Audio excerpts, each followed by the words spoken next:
And if you haven't seen this documentary, please watch it. Doesn't matter if you're a student, a physician, if you're a politician, and in fact, especially if you're a politician, you should watch this movie, please. So, I think that you're just about to find out why I'm so excited and honored to welcome Mr. Tom Naughton to Springfield College. Thank you, Rich.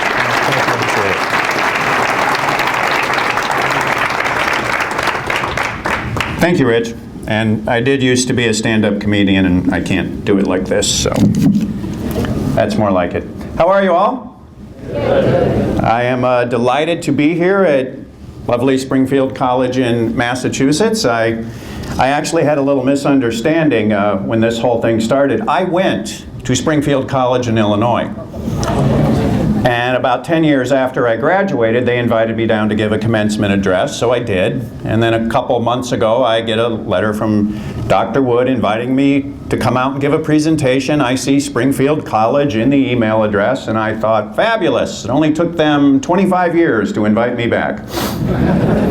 Apparently everyone who saw my first speech finally retired. I don't know, but I am delighted to be here, and I want to thank Dr. Wood for inviting me out to give tonight's presentation, which we decided to call Diet, Health, and the Wisdom of Crowds. We decided to call it that because Dr. Wood told me we needed a pithy title for the postcards, and after I realized he wasn't lisping, I agreed. But if I were going to give this a longer title, I would have called it something like this: Why people looking for diet and health advice are turning away from doctors, nutritionists, government agencies, medical trade organizations, and other established authorities, and are instead getting their information from bloggers, podcasters, independent filmmakers, and countless other dedicated amateurs who communicate through social media.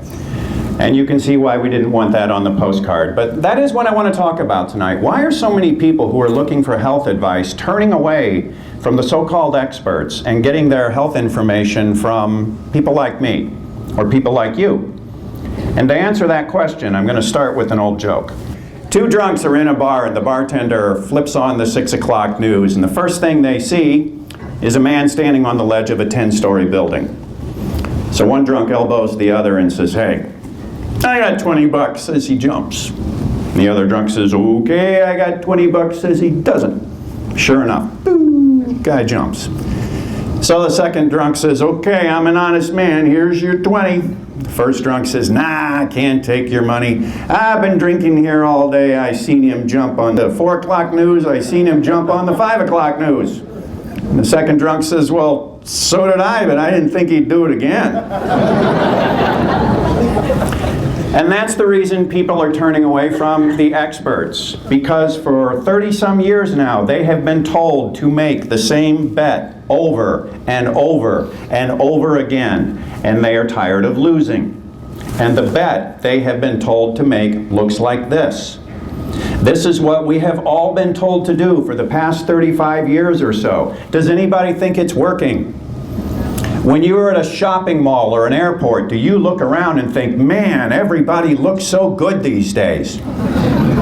No, of course not. Because the fact of the matter is, baby boomers and people my age and people younger are fatter and sicker on average than their parents and grandparents were at the same age. And that's a shame, because back in the 60s, this is what the baby boomers looked like. And if you take away their wacky clothes and hairdos, that is what their parents looked like. And that is what their grandparents looked like. These people looked pretty good. And statistically, we know that type 2 diabetes was a lot less common then than it is now. So we have to think these people were doing something right.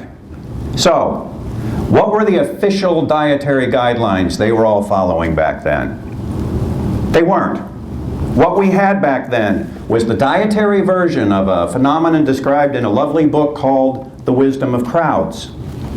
Now, when I've mentioned The Wisdom of Crowds before, I've had people who have never read the book say to me, "The wisdom of crowds, are you out of your mind? Don't you know mobs are dangerous? Haven't you heard the masses are asses? Didn't you see the second season of American Idol?"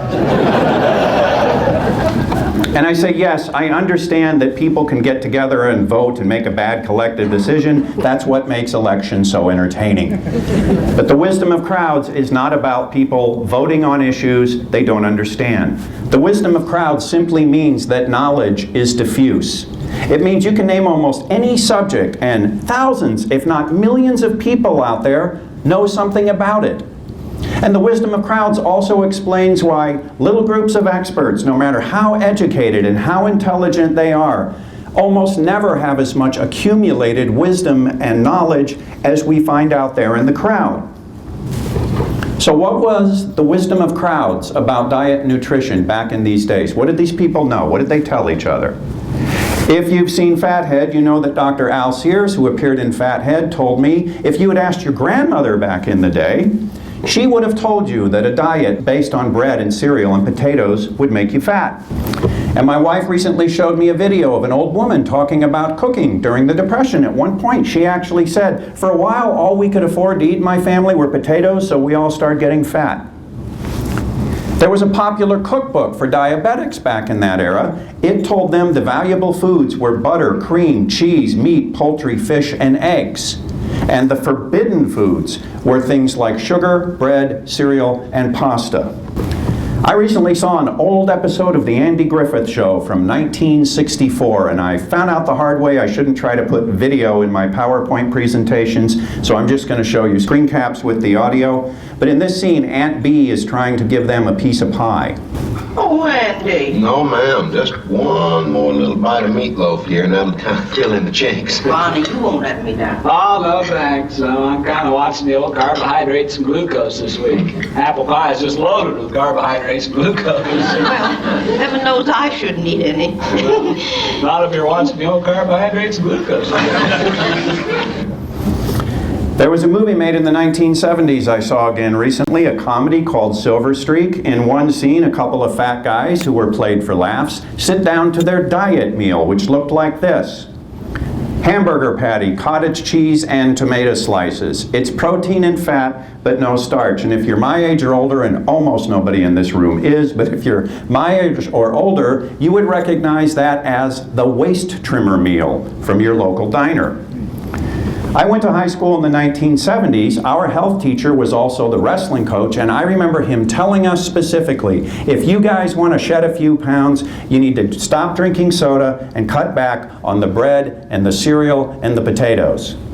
And what did he know? All he did was help hundreds of athletes get down to their competition weight without losing their strength. So, a little more meatloaf is okay, but you don't want to overdo the carbohydrates and the glucose. This is what people believed based on generations of experience. That was the wisdom of crowds back in the day when a lot more people looked like that. So, what happened? How did the wisdom of crowds get shoved aside and replaced by advice from the experts? And how did we all end up believing that foods created by Mother Nature will kill you? So the key to remaining lean and healthy is to eat processed foods created by modern industry. Before I get into specifically what happened, I want to briefly mention another book that pretty accurately predicts how and why this would all play out, even though the book is more than 20 years old and it has nothing to do with nutrition policy.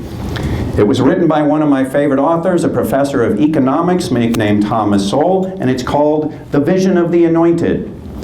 The vision of the anointed is almost the polar opposite of the wisdom of crowds, because the wisdom of crowds assumes that knowledge is diffuse and that knowledge is based largely on experience. It is unplanned because it's the result of spontaneous interactions, and in the wisdom of crowds, the answers kind of bubble up from the crowd because of these interactions. The vision of the anointed assumes that expertise is concentrated, of course, among the anointed. The anointed usually come from the intellectual class, and so their expertise is often purely academic or theoretical. The solutions the anointed give us are planned, and they are often posed. And because of that, they give us top-down solutions.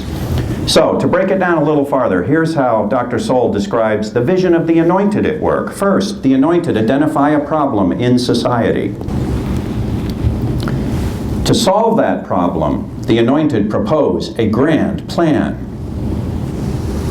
Now, Dr. Sowell has nothing against intelligent people. He's an extremely intelligent man. But the people that he defines as a certain class of intellectuals have a tendency to fall in love with new ideas because they're new, or bold, or exciting, or exquisitely expressed. In other words, man, does that grand plan look good on paper? Because the anointed fall in love and become supremely confident with their own bold, new, exciting ideas, they often don't think they should be bothered by little hindrances like proof that their grand plan will work or evidence that the theory underlying it is actually valid. Because there's no time to lose, we must act now. Also, because the anointed are so in love with their own theories and ideas, they will, if they can, impose their grand plan on other people. For their own good, of course. Now, they want to impose a plan on people, and yet there's no proof that it will work. How do they justify that? Here's how it works. The problem is the bad.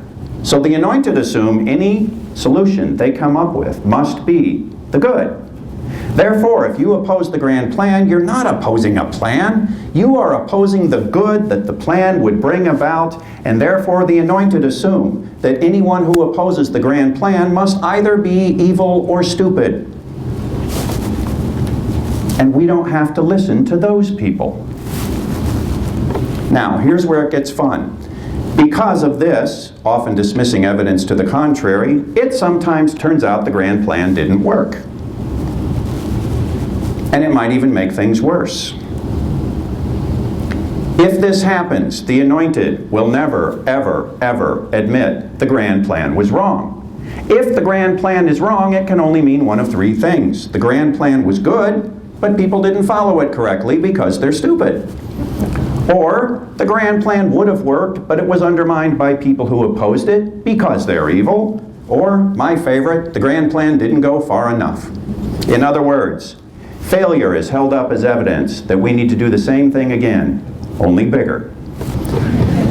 So, with the vision of the anointed as our backdrop, let's look at how we ended up with the dietary policies we have today. In the 20th century, especially after World War II, there was a noticeable rise in heart disease among American men. So heart disease became a big concern. Then it became a huge concern when President Eisenhower had a heart attack. Now all of a sudden heart disease is considered a national emergency. Doctors are trying to figure out what causes it. Lo and behold, along comes a scientist named Ansel Keys who told us he had the answer. Keys published a study in which he compared heart disease and fat consumption in a half-dozen countries, and here's what he found. Well, there you go. Look at that trend line. It's unmistakable. The more fat, the more heart disease. We have found the answer. And because of that study, Keys became known as the father of the lipid hypothesis, which I'm sure you're familiar with. It looks like this. At the time, this hypothesis was new, it was bold, it was exciting, it was exquisitely expressed.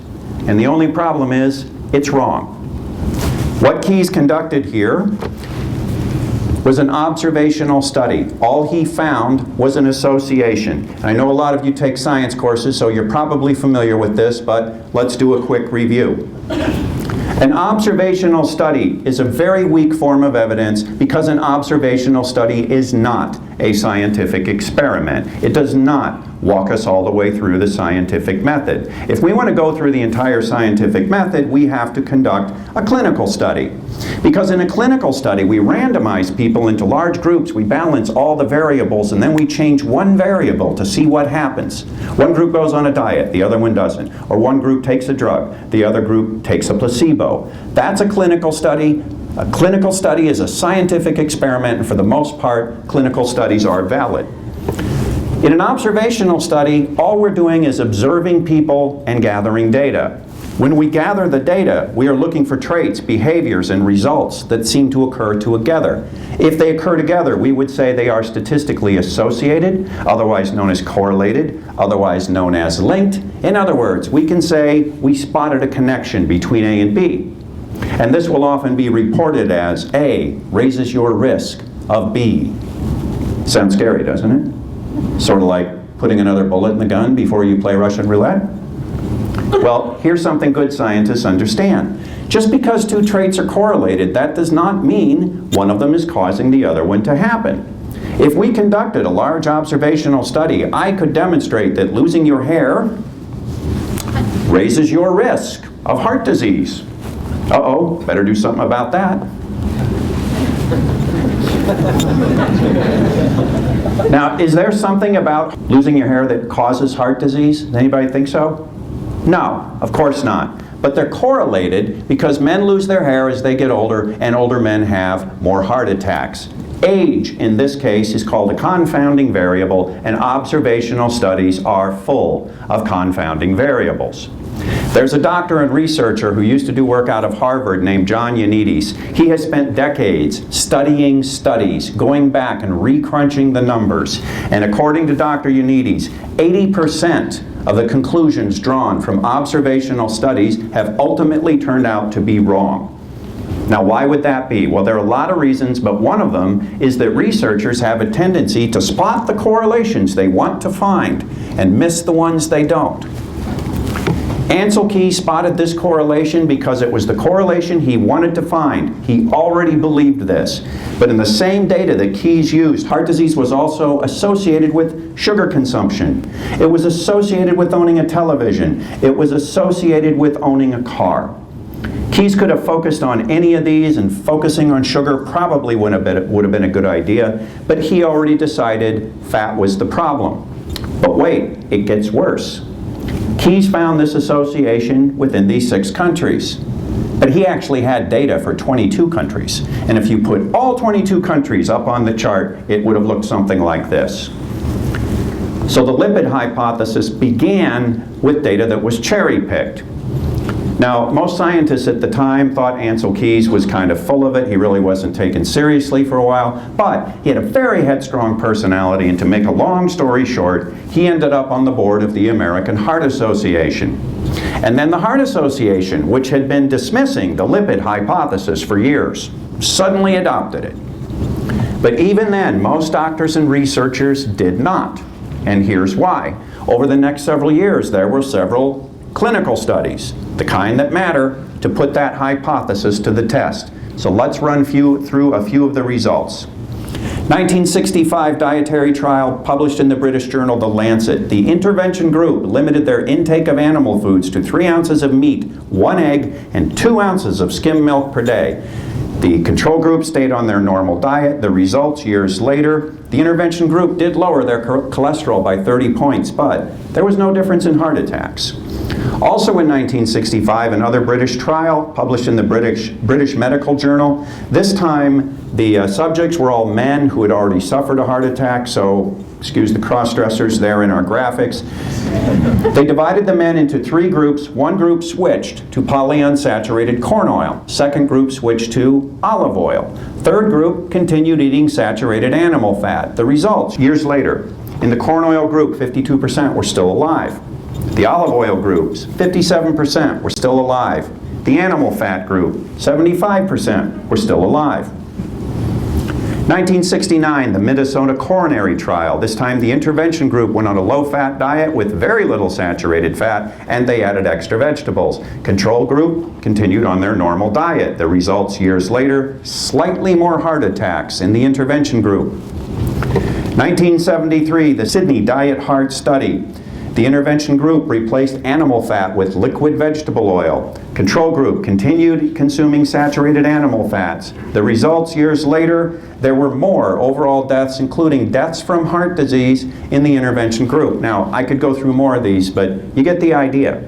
We have this hypothesis that is failing over and over in clinical research, and yet even today, most people think the lipid hypothesis is true and that it was backed up by tons and tons of research, which it wasn't. So by now, I hope you're asking yourself, how did this bold, new, exciting, but unproven hypothesis end up forming the basis of our dietary guidelines? What could possibly keep such a bad idea alive?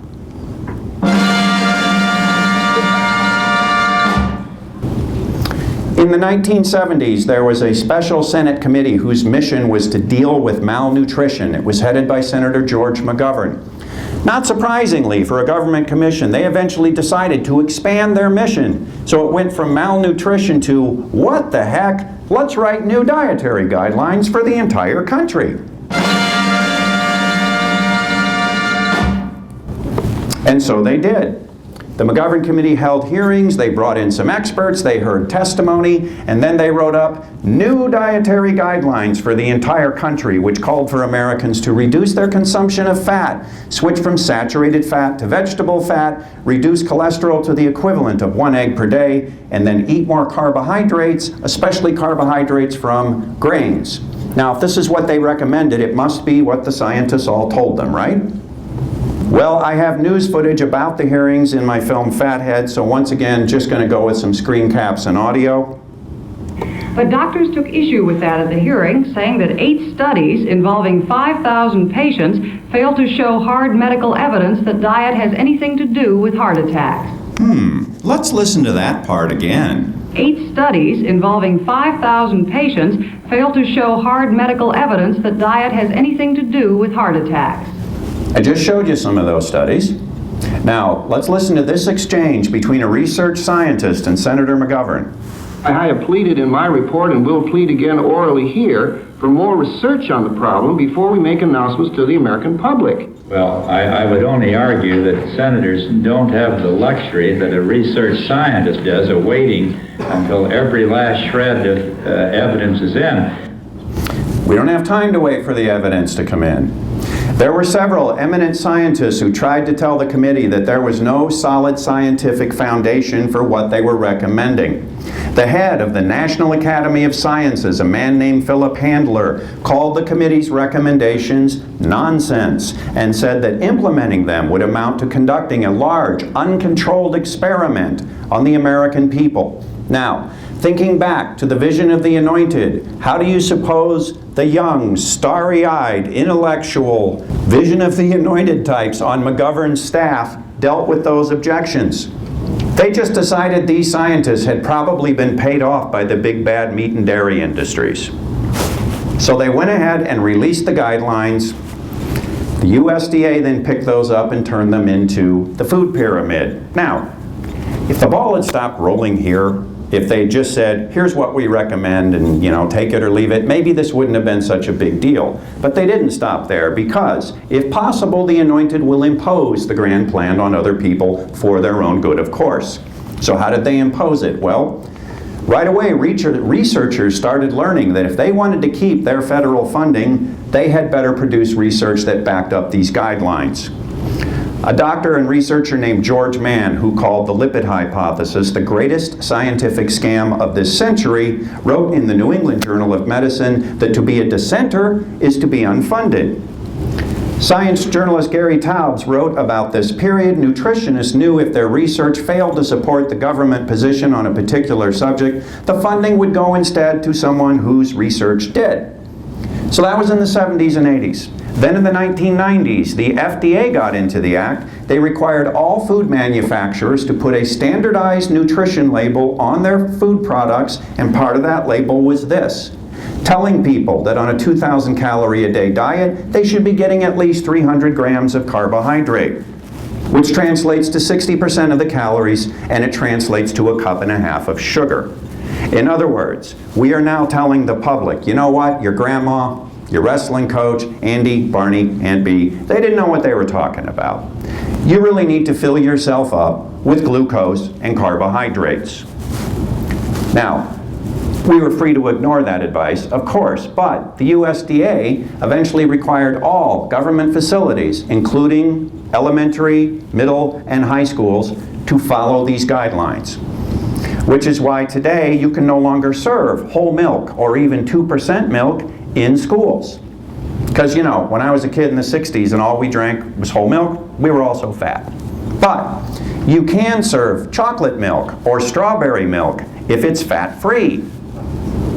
Never mind that it contains as much sugar as a can of Coca-Cola. We have even had schools lately telling parents who send lunch from home that the lunch they pack at home must meet the USDA guidelines. I live in Tennessee. People in Washington are telling me what I can put in my kids' lunch. And a school in Chicago recently told parents, you know what? We're just not going to let you send lunch from home anymore because you're not doing it right. We want to force your kids to eat one of those nutritious USDA-approved meals, something like this. This is a picture a grade schooler took of his USDA-approved lunch. Now, I could go on for hours about why this diet is a bad idea, but let me give you the very brief version. When you load yourself up with what Barney Fife would have called carbohydrates and glucose, especially refined carbohydrates like grains, you're going to jack up your blood sugar. Since high blood sugar is toxic, your body has to start pumping out insulin to bring the blood sugar down. But one of insulin's jobs is to tell your body to store fat. In fact, if your insulin is elevated, it becomes increasingly difficult to get the fatty acids out of your fat cells so you can burn them for energy. So if you are walking around with chronically elevated insulin, the insulin is telling your body to get fat and stay fat. And then high insulin and blood sugar together can trigger a whole cascade of negative effects that we now call metabolic syndrome. Which is why I don't think this is a coincidence. And I don't think it's a coincidence that rates of type 2 diabetes have been skyrocketing, even among kids. Kids are getting type 2 diabetes now. That used to be called adult onset diabetes because people usually got it around middle age, if they got it at all. Now, given how badly this advice has failed, the people promoting it, of course, threw up their hands, apologized, said, sorry everyone, looks like we got it wrong, right? Of course not, because the anointed are never wrong. Instead, we have gotten explanations like this. The food pyramid has been described by many as difficult to understand, and as the obesity rates would suggest, has gone largely unheeded by many. In other words, the plan was good, but people didn't follow it because they're stupid. Apparently people were out there trying to make little pyramids on their plates, I guess, and they couldn't get it right because they weren't good at geometry. So, what they've decided to do now is get rid of this hugely complicated triangle and repackage the same advice as a nice, simple circle. Now this advice will actually work. And when it doesn't work, which it won't, they'll probably try the food square and maybe the food parallelogram, and Lord only knows what other shapes. But to be fair to the USDA, they are not repackaging exactly the same advice. Because in their latest edition of the dietary guidelines, they admit that obesity has gone up. And they said starting in 1980, what a coincidence. They admit that diabetes has gone up. So, they are now recommending that we cut the fat even more. In other words, we need to do the same thing again, only bigger. And once again, they are imposing this where they can. School lunches have been reduced in portion size and they now contain so little fat, kids are complaining that they are constantly hungry. You know what those kids are going to do when they get out of school? They're going to go to 7-Eleven and they're going to get a bag of chips and a soda. That's how we ended up where we are today. So, what's the good news? What do we do about it? When I was giving a speech a couple of years ago, someone asked me afterwards, well, how do we get the USDA and the American Heart Association and these other experts to change their minds? And my answer was, you won't. They are not going to admit they were wrong. Not in my lifetime. At least not until everyone who would take the blame is dead. Which is why the physicist Max Planck once said,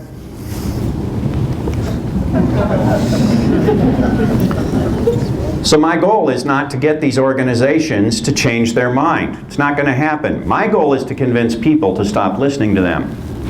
I will be happy when most people take the USDA guidelines about as seriously as they take this. And I believe that's already happening, and it's happening because of the wisdom of crowds is striking back. The question is, why now? This advice never worked. Why didn't people reject it 20 or 30 years ago? And to answer that question, let's go all the way back to, say, the 1980s and recount a bad experience that a lot of people shared. You go to a doctor and the doctor says, you're overweight and in danger of developing diabetes. You need to start following these guidelines put out by the American Diabetes Association. These guidelines will explain that carbohydrates drive up your blood sugar and therefore you should be basing your diet on them. Second checkup, your blood sugar's still too high and you've only lost 3 pounds. You really need to follow that diet.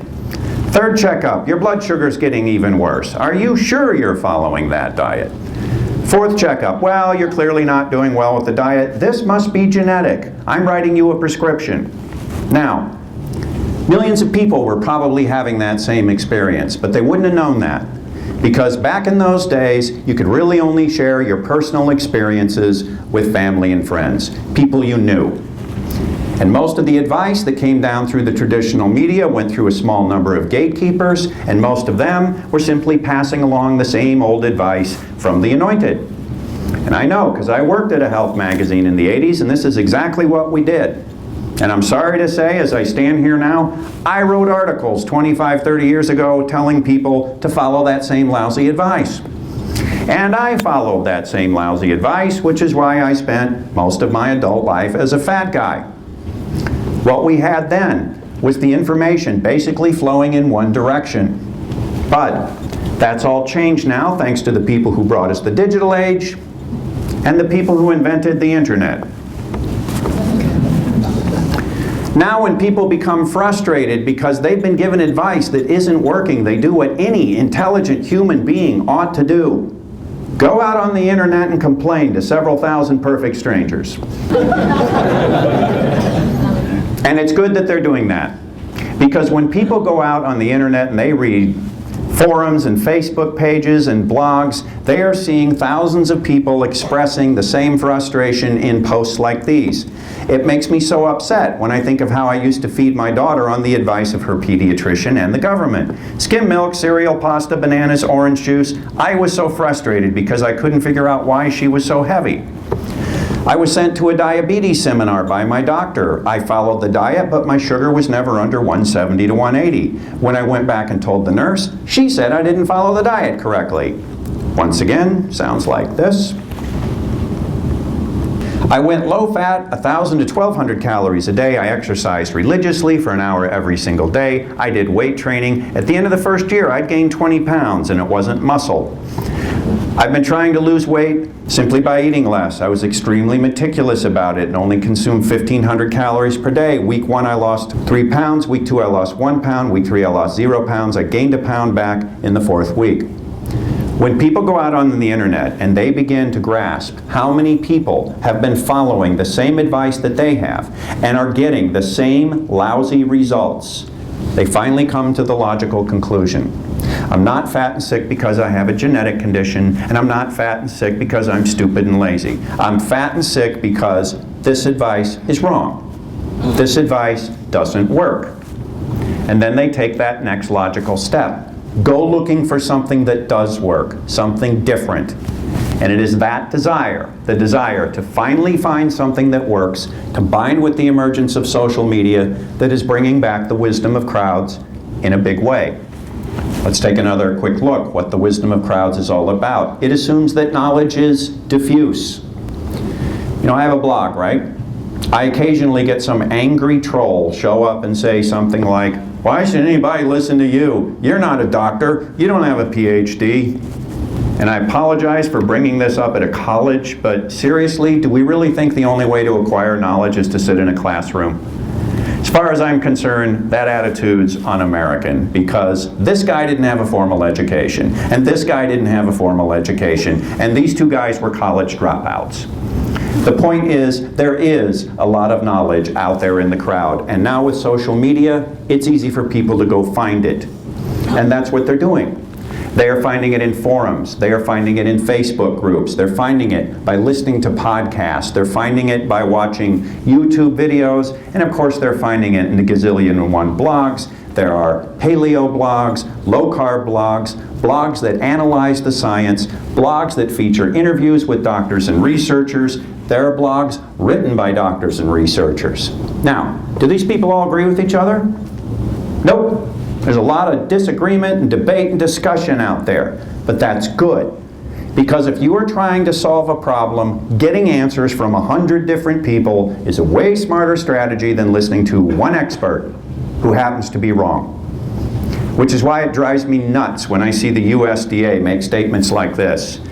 The dietary guidelines will help policymakers, educators, clinicians, and others speak with one voice on nutrition and health and reduce confusion caused by mixed messages in the media. They want people to listen to one voice.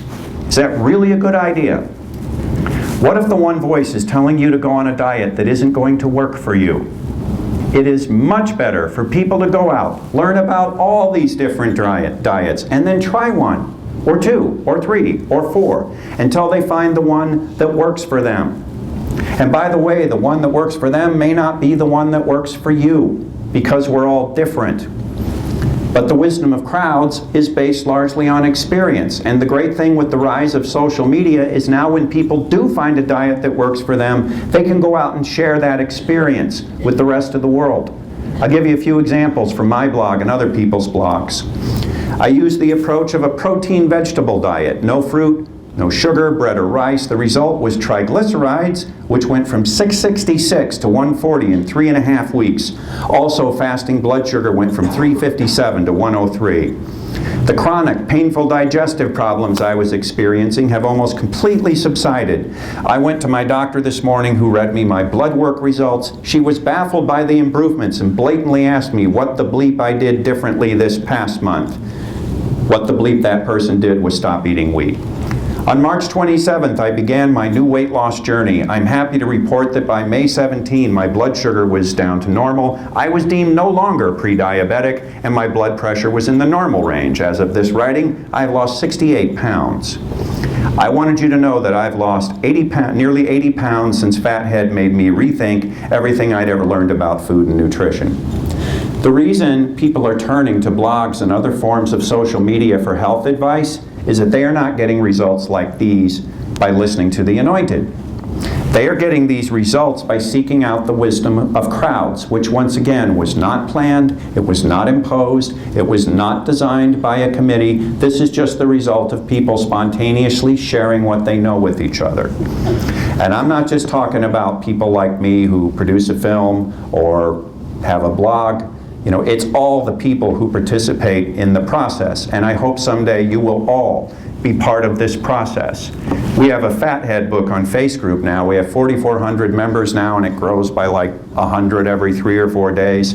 And it continually amazes me just how well informed some of these people are. If a person comes to that group and they post a question, 20, 30, 40 people will jump in there with answers within like an hour. And a lot of the answers will actually include links to the relevant research. Here's what you need to go find out. So once again, because of all this interaction out there, the answers are bubbling up from the crowd. Now, do we still have this going on? Yes. But now there's a lot more of this going on. And more we are seeing this going on. Ideas are bubbling up from the social media to the traditional media. I'll give you a recent example. This is a blogger named Sam Feltham. For 21 days, he ate 5,700 calories per day of a very low carb, very high fat diet. He gained 2.5 pounds, but he lost 1 inch around his waist. In other words, the little bit of weight he gained was muscle. So after a washout period, he repeated that experiment, this time 5,700 calories per day, same calorie load. This time it was a high carb diet. And this time he gained 16 pounds and put on 4 inches around his waist. Now, I thought that was a cool one-man experience. What was really cool about it? The UK Daily Mail, one of the big papers over there, picked this story up and ran with it. And they actually asked the question in their article, is the standard advice wrong? And they quoted a doctor saying, yes, the standard advice is wrong. And of course, they had to quote the British Dietetic Association saying, no, we're not wrong and we're not going to change our minds. And that's fine. I didn't think they would. Like I said, my goal is to get people to question what they have been told.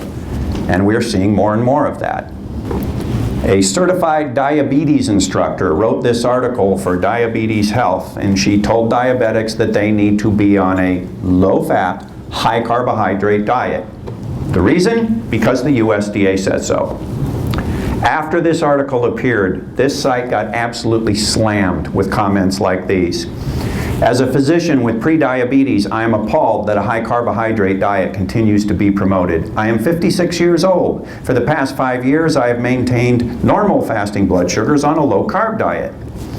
So you recommend that diabetics like me eat higher carb diets and then take as much medication as needed to keep blood sugar under control. How can that possibly make sense? I am a type 1 diabetic, and I know for a fact what 45 to 65% of calories as carbs can do to my blood sugar. This is absurd and borderline dangerous. Whole bunch of people on Facebook later were complaining that they left similar comments which never got published. And Diabetes Health said they were having technical difficulties. As in, technically, we don't like it when our expert gets slammed in public like this. But that's what I think the difference is. I think 20 years ago, most people would have read this article in a magazine and thought, well, this must be good advice. She's an expert. It's in a magazine. But now with social media and all this interaction and back and forth, I think more people are starting to look at the so-called experts with a very healthy dose of skepticism. And I'm even seeing more of something I call peer review by social media.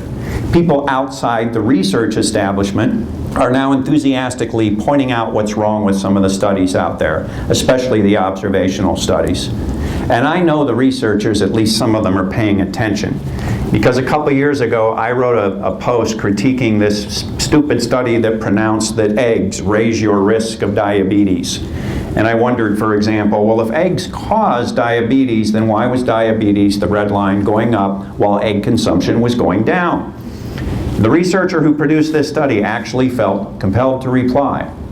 And his reply basically boiled down to, I'm a scientist and you're not, so shut up. They don't like it when the common people question them. They would like us to shut up. In fact, they tried to make one of us shut up. This is a blogger named Steve Cooksey. He is a diabetic. He lost a lot of weight and got his blood sugar down to normal, basically by going back to this. And now he coaches other diabetics on how to do the same thing. So registered dietitians in North Carolina got together and tried to bring him up on charges because he's giving out health advice and he doesn't have credentials. I mean, this guy has helped hundreds of people. They wanted him to take down his blog because he doesn't have credentials. You're not one of the anointed, so shut up. Well, I have news for them. That isn't going to happen. We're not going to shut up. The genie's not going to go back into the bottle, and the anointed are not going to regain control of this conversation because the wisdom of crowds isn't going away, social media isn't going away, people aren't going to stop helping each other. Let me give you one more example of why they won't. This was a post on the Fathead Facebook group, a woman explaining how for so much of her life she was fat, she was frustrated, she was following the expert advice, going on the low-fat diets, she'd lose a little weight, then she'd have to quit because she felt depressed and miserable, which is not surprising. A lot of people feel depressed and miserable on low-fat diets. So here's the rest of her story. By last Thanksgiving, I had gained all the weight back except 10 pounds. I was hungry all the time, but I knew I could never go back to living the way I did to lose the weight. I turned to my husband one day in tears and asked him if he would still love me if I was fat for the rest of my life. I just couldn't do it again. I was going to try one last time, and if that didn't work, I was resigned to giving up entirely and living the rest of my life as a fat woman. Bless Bill. He hugged me and assured me he would always love me. Good man, Bill. So I started searching online for ideas. At that point, a perfect storm of coincidences happened. We were led to the oiling of America, which led to tons of documentaries on health and nutrition, which led to Fathead. My searches had already started me to watch my carbs, but Fathead put it all in place, that light bulb moment. In the past year, I've now lost almost 65 pounds, almost 75 pounds from when I first lost weight in 2005. This Thanksgiving, I am thankful for all the people, scientists, doctors, bloggers, everyday people, who never gave up on getting the message out to people like me who were utterly despondent and desperate. If it weren't for this information, I would be a fat, unhealthy, unhappy mess. There are millions of people out there now like her. People who went out into that crowd and they found those answers they so desperately needed. Those people are never going to listen to the anointed again. They are never going to go back to placing the same losing bet over and over and over again, not even if you get them drunk. Thank you very much.